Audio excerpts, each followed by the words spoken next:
Hello everyone, it is Matt here from Scoop in Response, and today we're going to be looking at a bit of a different deck tech. We're going to be looking at a Sakashima and Tana, the Blood Sower tokens deck. It's a bit of a weird one today. We're going to be using, I guess, our secret commander, which is going to be Minsc and Boo. And the whole deck is really it's about having a bit of an interesting, I guess, weird and wonderful sort of exponential combo that's going to let us make a whole bunch of hamsters, basically. So some of you may have come to this video from the YouTube short that we put out, and this is really just the deck tech for this. So the deck itself is fully functional in the sense that it will operate as a totally fine deck. You know, it's not all in on this combo by any means, but we've just got this really absurd idea that I've been, sort of mulling about for a while, and I finally found a good way to put it into, I guess, the shell. So I'll go over what the combo itself is before we even dive into the card selections outside of it. So the main 6 cards that we're sort of looking at for this combo is Sakashima of 1,000 Faces. We've got Minsc and Boo, Timeless Heroes, Luxior, which is a piece of equipment, and we've also got Mechanized Production and Phyrexian Metamorph and Parallel Lives or Doubling Seasons. So the idea is we're going to create a series of steps where we can eventually put a Mechanized Production on a copy of Minsc and Boo. And because Sakashima is in our deck, it means that we have the legend rule not applying to the tokens that Minsc and Boo creates each turn. So I'll just pull up the cards in question. So we've got Minsc and Boo, Timeless Heroes. Whenever it ETBs and at the beginning of your upkeep, you create a Boo, which is a legendary 1/1 red hamster creature with Trample and Haste. Now, the card itself is just great all on its own. You tick it up to put counters on it, and it's absolutely awesome because each time you tick up on a Minsc and Boo, you get to create you get to turn it into a 4/4 Trample Haste, so really sweet. And then the down tick is sacrifice creature when you do Minsc and Boo. Timeless Heroes deals X damage to any target where X is that creature's power. If the sacrifice creature was a hamster, draw X cards. So, if we're making multiple copies of Minsc and Boo, the first one will tick up on a Minsc and Boo, then we attack with it, and then we use it to sacrifice and draw 4 cards. So really, really strong card all on its own, but when we have tokens, even better. So we've got Sakashima of 1,000 Faces. When it ETBs, it enters as a copy of another creature you control, except it has Sakashima's other abilities. And that other ability is the legend rule doesn't apply to permanents you control. So basically, off the back, we can't actually make Minsc and Boo a creature just with Sakashima. We can't copy it unless we have a card like Luxior, which is really, really sweet in this list. So equipped permanent isn't a planeswalker and is a creature in addition to its other types. The rest of the text doesn't really matter. That's what we want to do.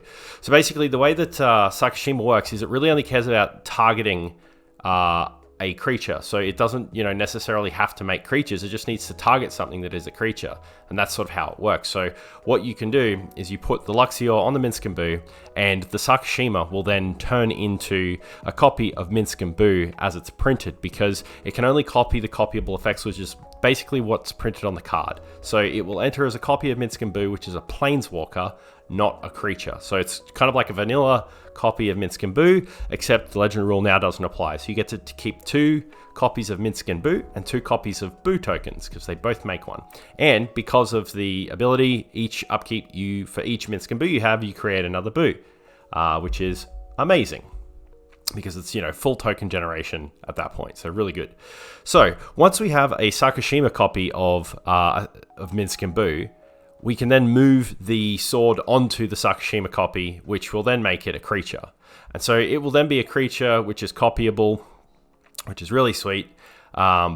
And basically the rules text on Sakashima reads, if you go and look at it on Gatherer, that basically if you use another creature to copy Sakashima, it's going to get the legend rules doesn't apply to permanents you control, as well as the creature that it enters as a copy of. So, it's kind of like all we're doing is when we create a clone of Sakashima, we're creating a redundant copy of our, the legend rule doesn't apply to permanents you control. So you could appreciate that, you know, if we didn't do that, then all a player would have to do is eliminate our Sakashima, and then all of our, you know, duplicate legendaries will disappear because they'll all get sacrificed to the legend rule. So yeah, really, really sweet sort of interaction. But what we're using is Phyrexian Metamorph, which is just a clone, but you can pay 1 Phyrexian instead of the blue, so it's a 3 mana for clone. But it enters as an artifact in addition to its other types. So when you have the Phyrexian Metamorph enter as a copy of the Planeswalker turned creature Sakashima, it will enter as a copy of the Minsc with the ability that says the legend rule doesn't apply to permanents you control, and it will be an artifact and also not a creature. So lots and lots of sort of text in that respect, but basically it means that now we have an artifact planeswalker that we can do stuff that we could do to artifacts with. And what we're going to be doing with that is using mechanized production to generate additional token copies of said artifact. So really, really cool. Basically, we're going to be creating a token copy of the Minsc each upkeep, and that's really awesome. But the interesting thing as well is they're not going to enter as copies of the artifact version. They will just enter as regular copies, so you're not going to win the game unless you have 8 artifact versions of it somehow. So that's quite interesting, but yeah, really, really cool. And then from there, if we have parallel lives or doubling season, we can duplicate the number of tokens that it creates. So as you can see, you know, we get our Minsc, then we get our Sakashima Minsc, and then we get our Phyrexian Metamorph Minsc. Just with those 3, we're creating 3 boos every turn, as well as when each one ETBs. So by the time you've played the 3rd one, you know, you're going to have 7 Minsc in the next upkeep. And then once we play a mechanized production, each upkeep, that'll trigger the creation of a Minsc, and then that Minsc will create a boo, so it'll be another one. You know, it's not going to trigger twice, so you're not going to get like 2 boos from one Minsc the turn that the mechanized production creates it, but you will get, yeah, basically, you know, 1 additional each time. But then if we have parallel lives, then it'll actually create 2 copies of Minsc to basically, you know, create 2 copies of Boo. And those 2 copies of Boo will create 4 copies of Boo instead, because the replacement effect is going to apply to the token of the creation of the Minsc and also the regular boos that it is creating. So as soon as you have those 2 cards together, it's just absolutely insane. You know, it's insane. It's going to create a whole bunch of tokens, and that's, yeah, what we're looking to do. And then you can do things like you could have, you know, a copy of, you know, Mirror Maid enter as a copy of Mechanized Production, and all of a sudden we've got, you know, double the amount of tokens again being generated because Mirror Maid's, you know, creating another copy of Mechanized Production, and both of those are attached to a Minsc, and you've got this like weird like Voltron-y type thing, except it's, you know, a go wide Voltron instead of a, you know, a go tall Voltron. So that's pretty much the combo. So basically, with all of the cards in this list, they're going to be fine cards overall. It's not like we are looking at, you know, an all-in combo of sorts. You know, it's really just like fair cards for the most part that are going to just synergize well. But I thought it's best to like go over all of that right from the start, just so you can sort of understand that this is like magical Christmas land for the deck. You know, that's, you know, we're going to do our best to try and get to that point, but the reality is we've got so many redundant ways to do a similar effect. You know, we've got a whole bunch of different token doublers in the list. We've also just got a whole bunch of clones and other ways to make like smaller, you know, more tight, discrete versions of what it is that I just described. So we'll go over the deck first of all, you know, in terms of talking about just like each card in the list. So, you know, we've got all of your regular, you know, standard all-stars. You know, you've got your Arbor Elf, Birds of Paradise. I really like Ragavan in this list, you know, I like it as a mana dork for most decks, but in this list in particular, I like it because it's creating treasure tokens and you're getting double of them. Oh, and of course I didn't actually mention, you know, the shell that this is going into is a Tana Sakashima list. And Tana reads, create that many green sapling tokens. So whenever it deals combat damage, create 2 sapling creature tokens. But what's cool about that is they all get the doubling effect from all of our token doublers as well. So we've got that, to be grateful about as well. So very cool. So if you wanted to do the exact same thing, except you wanted to start making clones of Tana and then doubling the amount of, saplings that we're going to be making, you've got that, which is perfectly reasonable as well. Anyway, back to, I guess, card by card. Ragavan, it creates treasure tokens, already a great card. It's like $70, $80 for a mana dork. So if you, if you don't have these because you play them in modern or something like that, like totally fine, would make sense if you didn't want to shell out for that. It's definitely not like the best bang for buck. For this deck, the best money is going to be spent on those token doublers. So if you're looking to try a new deck, definitely. And with all of the other cards in this list, I will say, like always, I build like an optimized mana base, but, I will stress, you do not need to spend $4,000 on your mana base. I'm fortunate enough that I have these cards, so I, will put a Gaia's Cradle in a deck that has 30 creatures in it. I will do that kind of thing, but you don't have to do it. You can run Circle of Dreams Druid, which does the same thing. You can run the Growing Rites of Itlamok, it'll do the same thing as well. No one is saying you need to spend $4,000 on a deck to be able to play this idea. The core of this deck idea is like a $60, $80 deck. So yeah, you don't really need to do any of the weird and wonderful and wacky stuff. So we've got some, I guess, bigger, quote unquote, mana dorks, with Circle of Dreams Druid and Bloom Tender. They're both, very good. We've, of course, Dockside Extortionist. If you feel this is a bit too spiky for your deck, I understand. Don't stick it in if you feel like it's just going to draw too much hate from your play group or you feel like it's too generically good. I understand that completely. I like this in this deck because I think thematically it makes sense. It's like it's a generates tokens, which is really cool. Got Coiling Oracle, this is just ramp. I like this card. I think it's cool. There are other options for this. If you just wanted to run like a Llanowar Elves, I wouldn't blame you. That's totally fine. But yeah, I like this card. Kyora's Follower. I think this is another sweet and really underplayed card as well. Mostly because we've got some cool lands in this deck, and with Arbor Elf and Kyora's Follower, we can do some weird stuff with the untaps with those particular cards. Wall of Blossoms, it's just an ETB draw, so so we just want to cycle through. This is it's a 0/4 that we don't mind blocking with to protect. Wall of Roots, sort of similar thing. You just want to use this to generate a bit of mana, protect your life total a little bit, because there are going to be situations where both of these are useful as just protecting your Minsc and Boo or anything like that.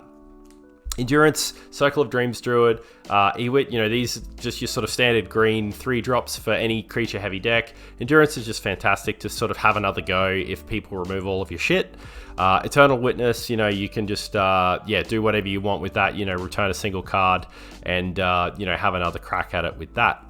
Something like a clone, or the Luxior gets blown up. Yeah, you've got that as a redundant piece. Mirror Image, it's a clone, really good, cheap, useful, really effective card. We've got Risen Reef. I just think this card's great, particularly as a bit of an alternative way of playing this. We've got a few shapeshifters and changelings in this list, so there are situations where we can create a few extra elementals and go from there.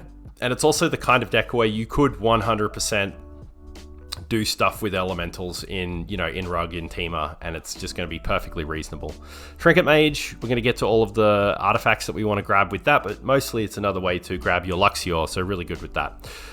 We've got Adrix and Nev, Twin Casters. This is a token doubler with Ward, so slightly better in some instances than just having a token doubler that can be removed without having to pay the ward. They can't just this also dodges things like Abrupt Decay, so pretty cool overall. I like the card. Clever Impersonator, another 4-mana clone, really, really sweet card in that respect. Mirror Hall Mimic, it is a clone, but then it has Disturb. When you disturb it, it is at the beginning of your upkeep, you create a token that's a copy of enchanted creature except spirits with other types. So, another engine. Really, really sick. Really sick card. Phyrexian Metamorph, it's our main combo piece to enable that big chain of magical Christmas land, but also just a clone. Does really cool stuff. Root Path Purifier.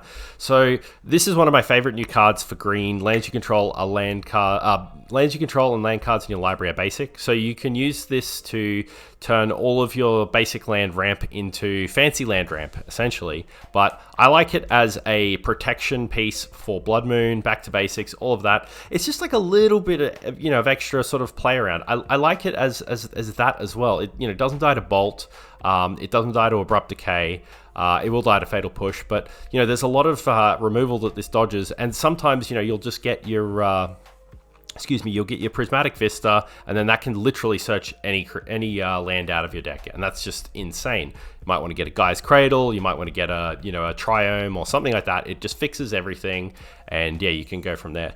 Solemn Simulacrum, works really well with the Root Path Purifier because you can search for a basic card, but also just like a really good engine to sort of have with this kind of deck, because we're running Birthing Pod. We're going to be podding into things, and Solemn Simulacrum is just the greatest card to pod from and into. So for a 4-drop, it's perfectly fair, but you can pod it into a 5-drop, which is going to give you much got better value. And we've got some like pretty reasonable 5-drops here with Elder Gargaroth, Goldspan Dragon, Morite of the Frost. Really good choices there. We've got Spark Double, which is a clone that gets around the legend rule, so in itself it's amazing. And yeah, Subtlety, Timeless Witness, these are just good choices overall. We've got Vizier of Many Faces. This is another clone, except you can embalm it as well, so really cool in that respect.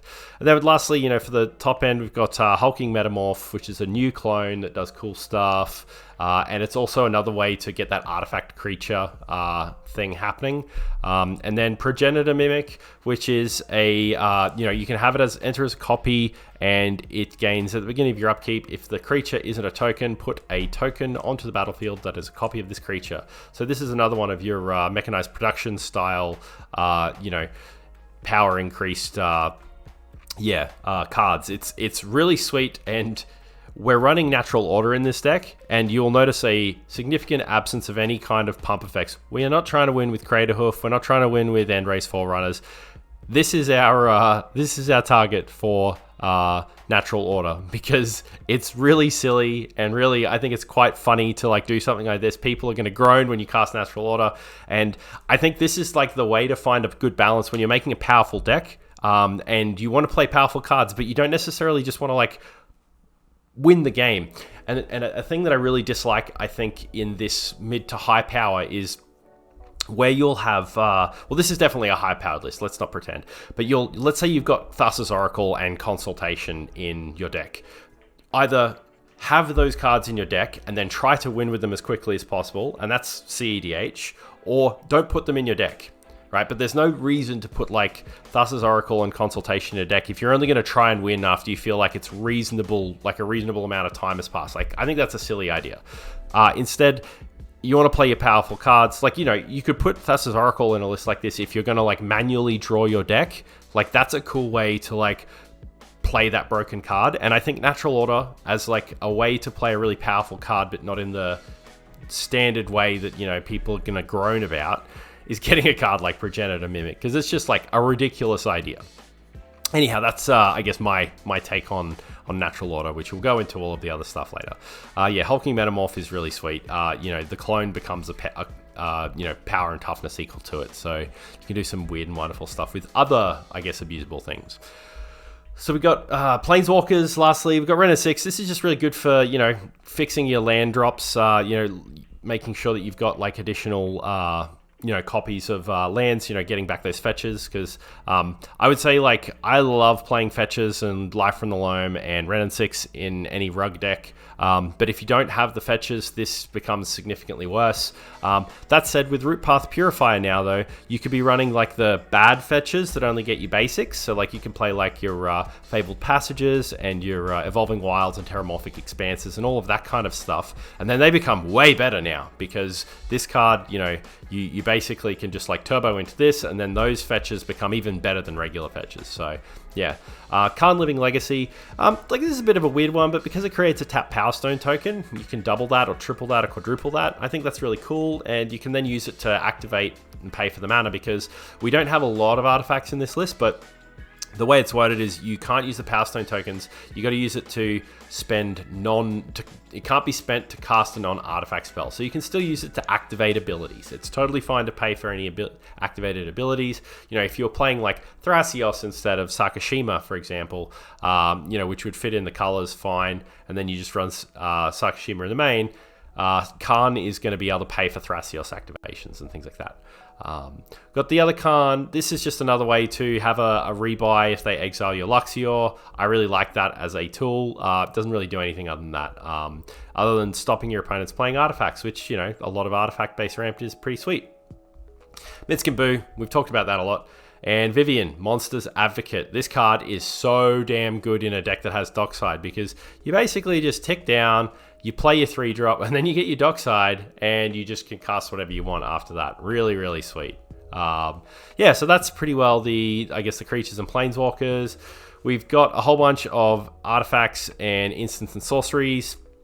Flame Jab. I really like Flame Jab, you know, as a card with Ren and 6 being able to let you get back your lands, and it already has Retrace, so it's like not, you know, double synergy, but dealing 1 damage to target creature or player is like really significant. You know, being able to kill a Mana Dork, and then, you know, you're swapping a land to kill another Mana Dork or something like that later, or, you know, just doing 2 to 1 target. Really sick, particularly with Life from the Loam. So like, I would say like this sort of little engine is just so sweet. It's also, I guess, useful to remember that Dredge, you know, I don't really like creature-based Dredge decks and like the Dredge like format. Sorry, the Dredge sort of archetype, but I love the mechanic of dredging and having things that, you know, are still useful when you put them in the bin. You know, that's why we've got a few cards like Timeless Witness, Vizier of Many Faces. You know, both of these, if you dredge over them, you've still got utility in them later, which is like very cool. So yeah, Explore, you know, same deal as like Growth Spiral. You know, these just ramp you, all of that stuff. Nature's Law, 3 visits, they all do the same thing. The things that we will talk about: Quasi-Duplicate, create a token that's a copy of target creature you control. And look, it's got Jumpstart, which is like another weird way of like, you know, Retrace basically, except it's Retrace for any type of card, you know, not just a land card. So it's like a better Retrace, which is kind of interesting, right? And, you know, you can use it to create that token again. So really sick. Mythos of Illuna. This is kind of like one of my pet cards. So I started playing Arena. You know, I've been playing Magic for like 3 years now, and I started on Arena in Standard, and I started at Eldraine, and Mythos of Illuna was the first card that came out since I started playing Magic, where I realized you could create a token copy of a land. So forget about what all of the other stuff on this says. To me, it was 4 mana, make another land. I was like, wow, a token land. That is so cool. I can't wait to do this. And because of Commander's color identity, you need to have Rug to be able to play this because of the red and green pip. And so I don't get to put it in enough decks, and I don't build that many token decks, but this makes me so happy. And I don't care if you use it to fight another creature or anything like that. I just love this card because it's just great. Natural Order, it's really just to get Progenitor Mimic, because who wants to pay 6 mana for that? But, you know, you can use it to get Elder Gargaroth, the Root Path Purifier, or Adrix and Nev is also another great target for it. More Out of the Frost, you know, you can have that enter as a copy of something as well. This is a bit of a combo piece. You can probably put some cards in the deck that would combo with that. You know, I didn't, but I think it's cool regardless. For instance, we've got Crop Rotation, Ancient Grudge, Growth Spiral. Ancient Grudge has Flashback. It's another reason that I really like Life from the Loam, because you put these kinds of cards in your deck and you've just got this natural additional utility than just getting your lands, you know. So already 30% of the deck is going to be useful for getting into the bin with Life from the Loam, because you've got all of your land targets. But, you know, if you have like another half dozen pieces that, you know, are going to be useful, so you got your Quasi-Duplicate, your Ancient Grudge, your Flame Jab, and then, you know, a couple of Eternalize cards, you're starting to get closer to that 40% of your deck being great in the bin as well. So I really like this for that reason as well, but I just like the card in general. I think it's a fantastic card. Crop Rotation, really good card for just fixing your mana, getting everything like that. You know, if you don't have the whole Ren and 6 package, totally fine to just cut this. Totally fine. Growth Spiral, we've gone over. Mystic Reflection. Choose target non-legendary creature the next time one or more creatures or planeswalkers enters the battlefield this turn. They enter as copies of the chosen creature. Yeah, so you can do all kinds of weird stuff with this list, with this card rather. It's just stupidly cool. There's just so many things you can do. You can use it to stop your opponent's big haymaker. You can use it to, I guess, cheat out something. You can do all kinds of weird stuff. Yeah, it's so flexible, and for 2 mana at instant speed. I think this card should be in more decks than it is, and I think it's just a very fun card if you're prepared to think about how you're going to play this card. And to me, this is like an amazingly well designed card for a multiplayer game. There's no two ways there's definitely I guess the best way that you would do this would be to play like a Dockside Extortionist while you're making 3 tokens or something. You turn 3 boos into Dockside Extortionist or something like that. That'd be cool, but there's just whatever your opponents play, it's always going to have different options to play something like this, and I think that's amazing. That's really good. For our artifacts, we've got Mana Crypt, Soul Ring, Arcane Signet. I think they're fun, they're cool. We've also got liquid metal coating and liquid metal torque. So we also had that synergy that we sort of talked about, when we were looking at Khan before. This is actually a really shitty way to deal with permanence. Again, you can destroy people's lands with the liquid metal coating, turning something into an artifact, and then you have Khan tick up on that artifact. And if it's a land, it has a CMC of 0 or a mana value of 0, so it becomes a 0/0 and then dies. You can do that with liquid metal coating. With liquid metal torque, you can do it to non-land permanents that cost 0. So if they've got I don't really know what would be a non-land permanent that is not 0. Anyway, you can use liquid metal coating to turn something into an artifact for Ancient Grudge. But the thing we want to be able to do is to turn our planeswalkers into artifacts so that we can then copy them with, so we can then put a mechanized production onto said artifact. Now the problem is that it will fall off as soon as it stops being an artifact, so you need to have a way to back up this process. It might be that you need to have an extra artifact for another reason before you can go and get the Luxior or something like that. But yeah, basically you want to make sure that we've got that. But if you turn something into an artifact like a planeswalker and then you use the Phyrexian Metamorph, it can copy the artifact, and then you can put your mechanized production on the Phyrexian Metamorph, and you kind of circle away from the Luxior for that. We've got Shadow Spear as another target. So Luxior, all of these cards here, Soul Ring, Shadow Spear, Luxior, Mana Crypt, they're all Urza Saga targets. We are running Urza Saga in the deck. They're all really good cards. Shadow Spear is a great card for just extension. You can hit and draw gain some life rather, and that's really useful. Cursed Mirror it becomes a copy of something on the battlefield, except it has haste, and that's only until until end of turn. So I really like this card. I think it's quite interesting to play around with. So I'm excited to play it more. We've got Mirror Box. The legend rule doesn't apply. Each legendary creature, blah blah blah, gets some other stuff. Each non-token creature gets +1 for the same creature, the same name. So let's have a think about that. What can we do with non-token creatures?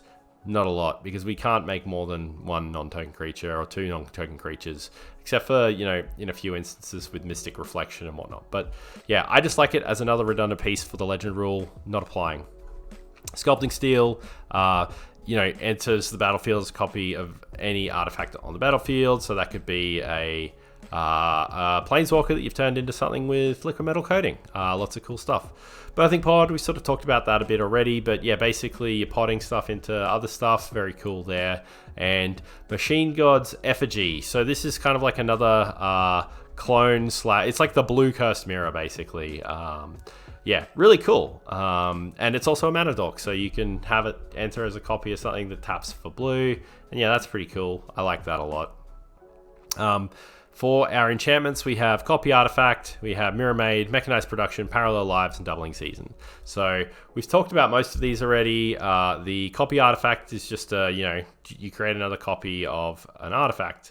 Yeah, really cool. It's just a clone for artifacts. I like it.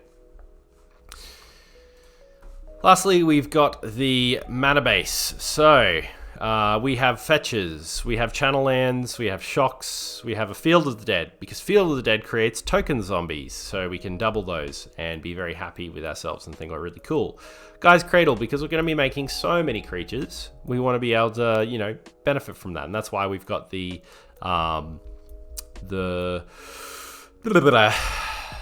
Circle of Dreams Druid as well. If you don't own one of these, I've intentionally left out the Growing Rights of Itlamok from this list. Just swap it. Like, there's no issues. Or proxy it. I don't care. Like, I don't make any money if you buy a cradle. No one really does, apart from people who own cradles. So, yeah, it doesn't matter. Just buy a cradle, proxy a cradle, get a Growing Rights of Itlamok. It does not matter how you do it. If you don't like the card, cut it. I understand. There's plenty of people that don't like it. No one's going to be sad or upset. Ketria Triome, really cool. Lotus Field, I really like this because it's, you know, we can copy it with Thespian Stage, and you'll see that we've got Thespian Stage in the deck as well. I think these two cards are so much fun to play together, Thespian Stage and Lotus Field. You can do cool stuff like, you know, you create an additional copy of Thespian Stage, you know, and then you copy the Lotus Field. You don't want to copy the Lotus Field directly, because then each time it ETBs it has to sacrifice 2 lands, and we don't want to do that in this deck, at least. We've got Otawara, you know, there's more just like lands for that. We've got 1 bounce land, which is the Simic Growth Chamber. Now, the Simic Growth Chamber is, while it is a land that taps for 2, and we can untap it with, you know, the Kiora's Follower, or if we have Yavimaya Cradle of Growth out, we can untap it with Arbor Elf. The main utility for this is that if we need to play a Boseiju for land, and then we need our Boseiju later, and we have like crop rotation in our hand or something like that, we can crop rotate a land into the Simic Growth Chamber and put the Boseiju or the Otawara or the Sokenzan back in our hands. That's the main thing. Similar thing with Urza Saga, you know, you can put the trigger on the stack and then bounce it with Simic Growth Chamber if you've got a way to play a land at instant speed like Growth Spiral. And then the Urza Saga, you know, 3rd chapter will resolve. You get to put it back in your hand, you get to search, you get to do all of the things that you would do, except instead of going in the bin, it's back in your hand. So that's the main idea with that. We've got our basics. We've split between snow covered and non-snow covered. We just got 1 of each basic and 1 of each snow basic. More shocks, and then OG jewels like, you know, Volcanic Island, Taiga, Tropical Island. You know, once again, if you don't own these cards, just put the crowd lands in, do whatever you like. I'm not here to tell you, I'm not a gatekeeper with this. I don't care who proxies what, as long as I can read the card. It could be a basic forest that says Lion's Eye Diamond, or, you know, Karavak the Merciless. I don't care, as long as it's clearly written and you just want to play. I just want to play Magic with you. If you don't have disposable income to spend $400 on a Taiga, I totally get it. I honestly do. It's, you know, a ridiculous, obscene amount of money to spend on a land card. Yeah, so this is, I guess, this is something I see in the comment section quite a lot. Is people are like, oh, you know, it's a $5,000 deck or a $6,000 deck. It's like, yes, I'm just giving you this layout of the list. You could cut so much of the dollar value out of the list with the mana base. In this instance, it would be, you know, 90% of the total value overall you'd be able to cut if you changed some of the lands. Add a few more basics, and then you can play back to basics, and then, you know, screw everyone over who doesn't have their Root Path Purifier and all of these lands. You know, they've got all these lands out. It's like, oh, I've got all this blingy lands and whatnot. And then you could just take advantage of that with you know, a $15 card. Really sweet. Yeah, Vesuva is the last one. You can enter as a copy of a Thespian Stage, and then you can copy it with a Lotus Field, or it can enter as a copy of something else. Oh, right, now the other thing as well is Thespian Stage and Urza Saga is really, really, really powerful. So, the way this stuff works is you can have an Urza Saga on the battlefield. Thespian Stage copies the Urza Saga. It then becomes a Saga, so all of the Saga stuff applies. So what you do is, you wait for the 2nd chapter. So Urza Saga gains this effect, which is the pay 2 to create your dude, right? Now that is an ability stapled onto your land. It is not part of the land. So when you then copy the land to something else, like a basic forest, it keeps this. So it keeps the 2nd part. So you can turn it into an Urza Saga, wait a turn, it untaps, it gains a copy of the pay 2 and tap to create a colorless artifact construct. and then you could turn it into a basic forest, and it's protected from everything that doesn't destroy basic forests. So it will be a basic forest that has this ability of pay to and tap to make an artifact thing. And it will never sacrifice, because as soon as you make it copy something else, it's no longer a saga, so the rules don't apply anymore. It doesn't get lore counters anymore. It still has the lore counter, but it doesn't matter that it has a lore counter on it. It's inconsequential to the overall idea. So yeah, that's the thing. That's what's really cool about these. And the thing is, it's so dirtily, you know, it's for you to get the value, you've got to play your saga, then you got to play the stage, you got to wait a turn, you got to pay 2 to tap it, and then the next turn you got to like pay 2 and untap it again and everything like that. You know, it's a lot of mana, but like it's really sweet when you can do it and you make this like insane Uberland, the thespian stage. So yeah, I think it's really fun. What else have we got? We've just got the Yavimaya, which we spoke about. It's just about color access, really, so that you've always got green stuff. Yeah, really fun for all of that. So that's pretty well the list. So, you know, we're really all about creating some really fun and weird situations with tokens. You know, we're playing a very high-powered list. Like, let's not pretend that it's not a high-powered list. But we've got a lot of different ways to do, I guess, really obtuse strategies in an efficient way, and I just can't wait to. I'm still waiting on a few cards. I'll probably proxy a bunch of these cards and have a testing run and see if there's anything I'm missing. You know, weirdly, I don't like. I've got the mana base for this deck, but I don't have a doubling season anymore. I don't know what happened to it. I think I must have buy listed it when I thought it was getting reprinted or something, and then I've just never gotten around to getting another copy of it or something to that effect. So I'm not too sure, but yeah, I'm very keen to sort of play this list. You know, in the sort of mid to high tables that I play in. So yeah, that's pretty much the deck. So if you wanted to check out the combo again and the steps for the combo, I do have a short for this. So you know, it's just like a 50-second or a 60-second clip on explaining the steps that you need to go through from that. But yeah, otherwise, thank you so much for checking out the video. And I would say don't forget to eat your vegetables. And if you like what you've seen, like hit the subscribe button. You know, share it with your friends. You know, do whatever you like. Yeah, gang.